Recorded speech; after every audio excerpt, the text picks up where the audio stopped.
जय हिंद दोस्तों। अभी मैं आया था हमारे खेत की तरफ। इधर हमने थोड़ा सा मकई लगाया है तो देखने के लिए आया हूँ कि मकई कैसा है।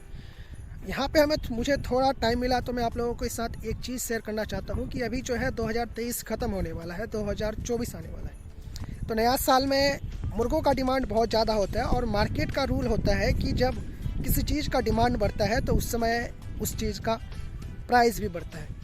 तो इस समय सीधे सीधे किसानों को फ़ायदा होने वाला है। जिन किसानों ने मुर्गी का पालन किया है, जिनके पास मुर्गी है वाकई में, तो उनको सीधा सीधा फ़ायदा होने वाला है। लेकिन ज़्यादातर किसान जो है, इस समय ठंड भी है तो ठंड के मौसम में वो पालने में नाकाम रहते हैं, वो पाल नहीं पाते क्योंकि बीमारियां बहुत ज़्यादा है। तो उनको वैक्सीन के बारे में ज़्यादा जानकारी नहीं होती है, क्योंकि वैक्सीन अगर आप मुर्गियों में सही से लगाएंगे तो बीमारी ऑटोमेटिकली कम होता है, बीमारी आता नहीं है। तो आप लोगों को वैक्सीन का जानकारी होना काफ़ी ज़रूरी है।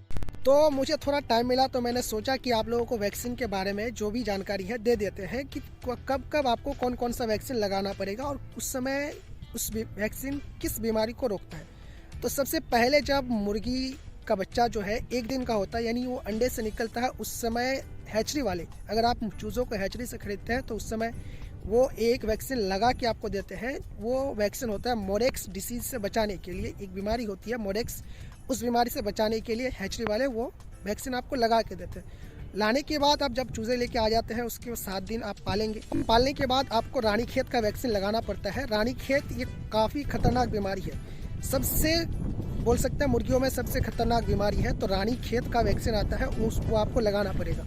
रानीखेत की अगर बात करें वो वैक्सीन कैसे लगाना पड़ेगा, तो चूज़ों के आँख या फिर नाक में थोड़ा थोड़ा करके एक हल्का सा बूंद आपको डालना पड़ेगा 7 दिन में।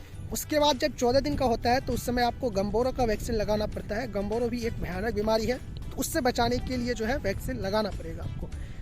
तो गम्बोरो का वैक्सीन भी आपको नज़दीकी जो मेडिसिन शॉप होता है वहाँ पे मिल जाए। तो गम्बोरो का वैक्सीन आपको लगाने के लिए आप पानी में दे सकते हैं। पानी आपका ठंडा होना चाहिए और पानी में आपको थोड़ा ठंडा दूध मिलाना है और दूध में फिर आपको वैक्सीन मिलाना है। आपको पानी उतना ही देना है जितना कि बच्चे जो है, चूज़े जो है, वो आधा घंटा में पी के ख़त्म कर दें। अगर आधा घंटा से ज़्यादा हो जाता है तो वैक्सीन के अंदर जो जीवाणु होते हैं वो नष्ट होने लगते हैं। उसके बाद वैक्सीन किसी काम का नहीं रह जाता है। तो इस अंदाजे से आपको पानी लेना है ताकि वो आधा घंटा में पूरा ख़त्म हो जाए। उसके बाद आपका जो है 21 दिन में आपको फिर से रानीखेत का बूस्टर डोज मिलता है।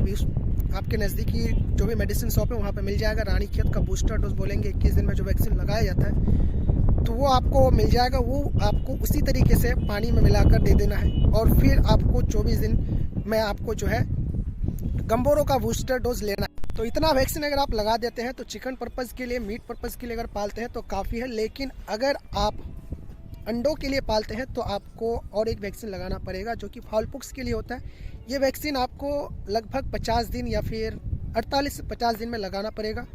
फाउलपॉक्स का भी आपको वैक्सीन मिल जाएगा नज़दीकी मेडिसिन शॉप में, और उसके बाद आपको कोई भी वैक्सीन लगाने का ज़रूरत नहीं होता है। इसमें आपको जो है उसके बाद अगर अंडों के लिए रखते हैं तो 2 महीने के बाद आपको रानीखेत का ही बूस्टर डोज लगाना पड़ेगा। 2 महीने के बाद सिर्फ यही वैक्सीन आपको लगाना पड़ेगा, हर 2 महीने के बीच में। बस इसके बाद आपकी मुर्गियों में लगभग कोई बीमारी नहीं आएगा। अगर आता है तो आप मेडिसिन शॉप में जाइए, उसके लिए इलाज है। नहीं तो हम वीडियोस आप बनाएंगे। आप कमेंट में बताइए कि आपकी मुर्गियों में कौन सी बीमारी है। हम आपको सॉल्यूशन ज़रूर देंगे कि उसके लिए कौन सा बेस्ट मेडिसिन। इसके लिए बस इतना ही। मिलेंगे फिर आप लोगों से अगले साल, यानी कि 2024 में। आप लोगों को इस समय हैप्पी न्यू ईयर, नया साल की आप लोगों को बहुत बहुत बधाई हो।